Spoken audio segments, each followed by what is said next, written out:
திருச்செந்தூர் ஆண்டவனே வேல் முருகா, தினம் உனக்கு நன்றி சொல்வோம் மால் மருகா.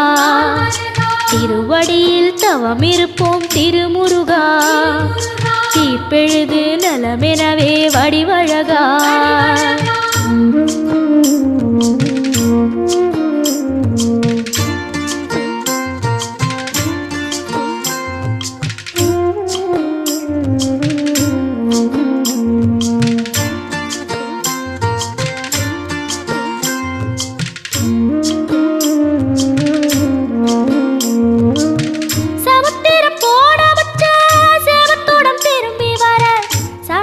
சாமி